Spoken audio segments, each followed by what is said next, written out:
Welcome to Sasi media. இந்த வாரம் தெரிஞ்சிடும் விஜய் சேதுபதி தப்பிப்பாரா இல்லை விட்டுட்டு ஓடிடுவாரா அப்படின்னு. என்னங்க அப்படின்னு கேட்டிங்கன்னா, விஜய் சேதுபதி 2 வருஷம் ஆச்சு. சீசன் 9 வந்து தொடங்கி ஒரு 50 நாள் நெருங்க போகிறோம். 8 வந்து முழுசாக ஹோஸ்ட் பண்ணிட்டாரு. இவர் பக்குவம் அடைஞ்சிட்டாரா, எல்லா பிரச்சனையும் கமல் சார் மாதிரி அட்ரஸ் பண்ணி நிற்பாரா, இல்லை தாக்கு பிடிக்க முடியாமல் தப்பிச்சு ஓடுவாரா அப்படிங்கிறது தெரிஞ்சிடும்.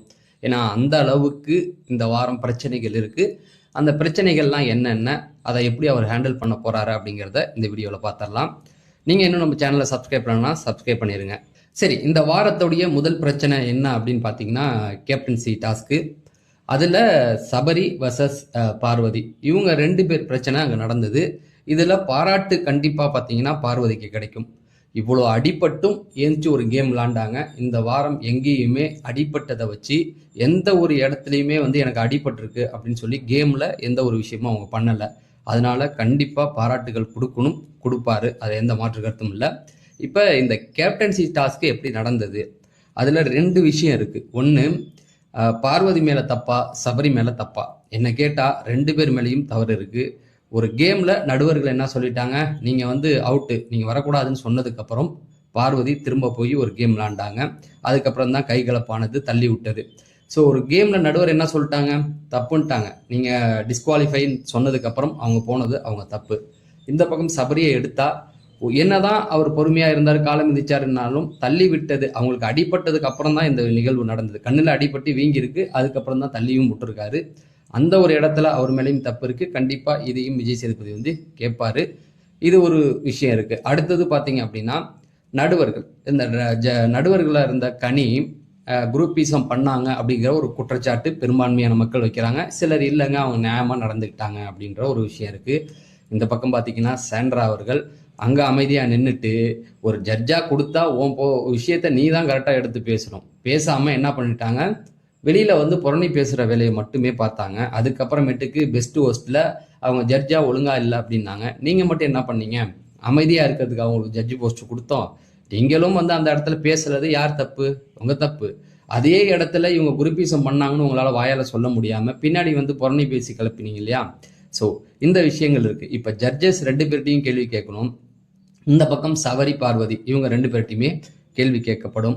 இதில் நியாயமாக நான் சொன்ன விஷயங்களை தாண்டி அவர் என்ன முடிவு எடுக்கிறாரு அப்படிங்கிறது தான். அடுத்து அங்கேருந்து கட் பண்ணி வந்தோம்னா பெரும் பிரச்சனை எங்கே போச்சு அப்படின்னா, விக்கல்ஸ் விக்ரம் பார்வதி.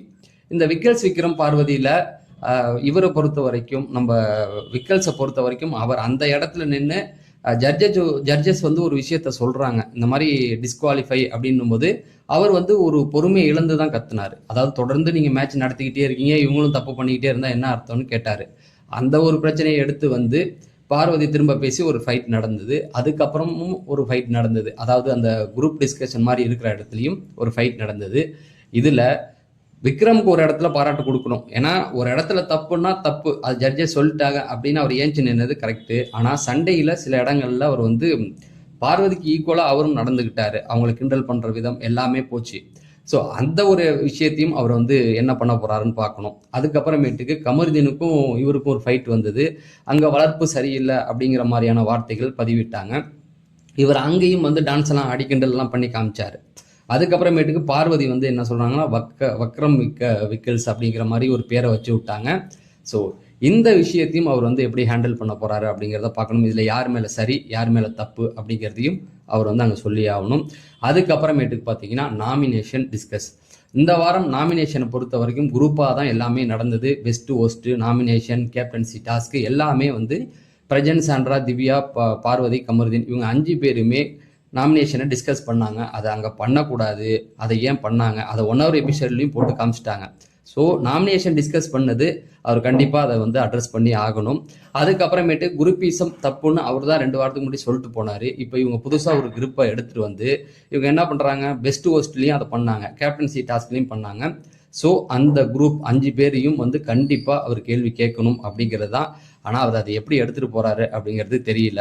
அதுக்கப்புறமேட்டுக்கு பார்த்தீங்கன்னா, கனியை பொறுத்த வரைக்கும் இந்த வாரம் வந்து அவங்களுடைய கேமை சிறப்பாக தான் பண்ணியிருக்காங்க.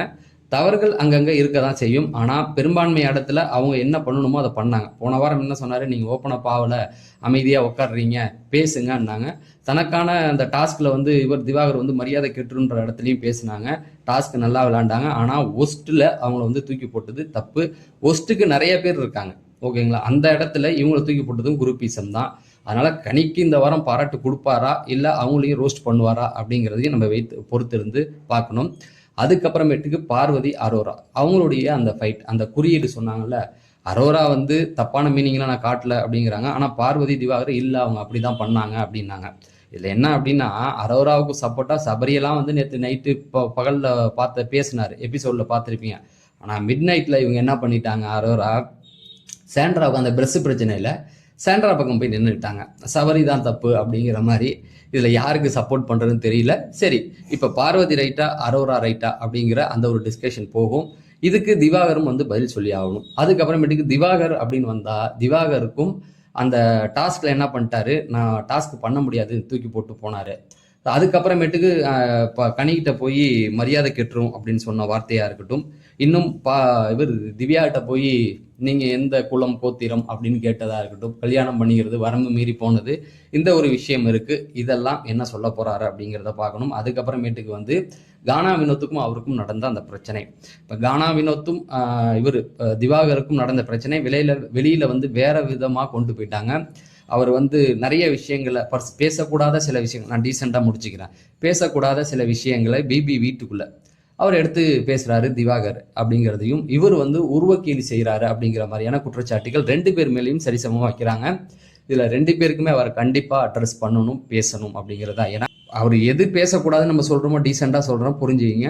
அதை பேசுறதும் தப்பு தான், இவருக்கு உருவக்கேலி பண்ணுறதும் தப்பு தான். அதுக்கப்புறம் இவர்கிட்ட வாண்டடாக போய் இவர் ஏன் காமெடி பண்ணுறாரு, கிண்டல் பண்ணிகிட்டு இருக்காரு அப்படிங்கிறதையும் ஓரளவுக்கு அவர் அட்ரஸ் பண்ணுவார் அப்படிங்கிற நம்பிக்கை. அதுக்கப்புறமேட்டுக்கு வந்து இந்த வீட்டில் இந்த வாரம் வந்து எல்லாமே குரூப் டிஸ்கஷன் பண்ணி, கேப்டன்சி டாஸ்க்கை கூட குரூப் டிஸ்கஷன் பண்ணி எஃப்சியை ஜெயிக்க வைக்கிறதுக்காக தான் ஒரு டீம் செயல்பட்டது அப்படிங்கிறது எல்லாருக்குமே தெரியும்.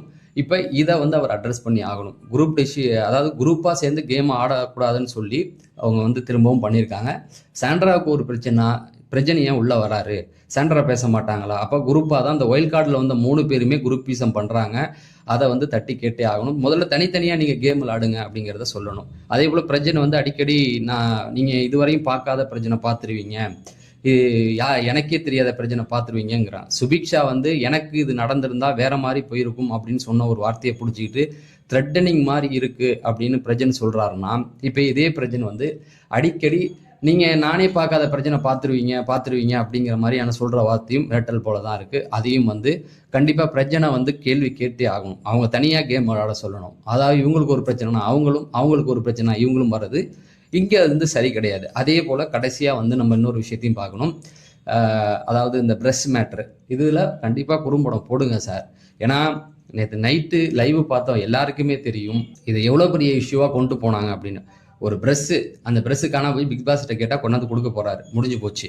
இதுக்கு என்னென்ன சாண்ட்ரா சொல்கிறாங்கன்னா, சாப்பாட்டில் ஹெச்பி கொடுத்துருவாங்க, எனக்கு வெளியில் குழந்தைங்க இருக்காங்க, என்னால் எப்படி இதெல்லாம் ஏற்றுக்க முடியும்? இப்போ எதுக்கு வெளியில் இருக்க குழந்தைங்களாம் நீங்கள் எடுத்துகிட்டு வரீங்க? இதுக்கு என்ன சம்மந்தம் இருக்குது முதல்ல? ஓகேவா? ப்ரெஸ்ஸு இருந்துச்சு, இந்த மாதிரி என் ப்ரெஸ்ஸு காணும், ஒரே வார்த்தை பிக் பாஸ்கிட்ட சொன்னால் வரப்போகுது, இல்லை விஜிஎஸ்கிட்ட கேட்டால் வரப்போகுது. ஆனால் அவங்க என்ன பண்ணுறாங்கன்னா, ஒரு குரூப் மீட்டிங்கை போட சொல்லி வாண்டடாக சபரியை கூப்பிட்டு போய் மிட் நைட் வரைக்கும் பிரச்சனை பண்ணி அழுது ட்ராமா பண்ணுறாங்க. இதை வந்து கண்டிப்பாக விஜய் சேதுபதி ஒரு குடும்பம் போட்டு யார் மேலே தப்பு இருக்குது அப்படிங்கிறதையும் சொல்லணும் அப்படிங்கிறது தான். ஸோ ஓவராலாக இவ்வளோ பிரச்சனைகள் இருக்குது. இதை விஜய் சேதுபதி தாக்கு பிடிச்சி நின்று கேட்பாரா, இல்லை இவனுங்க சுற்றி விட்டதுக்கு அப்புறமேட்டு ஷோ பார்க்கலன்னா கண்டிப்பாக அவரால் எந்த விஷயமும் பண்ண முடியாது. அவர் வந்து அப்படியே சமாளித்து விட்டுட்டு தான் போகணும் அப்படிங்கிறது தான் என்னுடைய கருத்து. சரி, உங்களுடைய கருத்துக்கள் என்ன? நான் ஏதாவது ஒரு சில விஷயங்கள் விட்டுட்டேனா அப்படிங்கிறதையும் கமெண்ட் செக்ஷனில் சொல்லுங்கள். இந்த வீடியோ பிடிச்சிருந்தா கண்டிப்பாக லைக் பண்ணுங்கள். அதே போல் நம்ம சேனலை சப்ஸ்கிரைப் பண்ணலாம், சப்ஸ்கிரைப் பண்ணிடுங்க. நம்ம அடுத்த வீடியோவில் சந்திப்போம். நன்றி, வணக்கம்.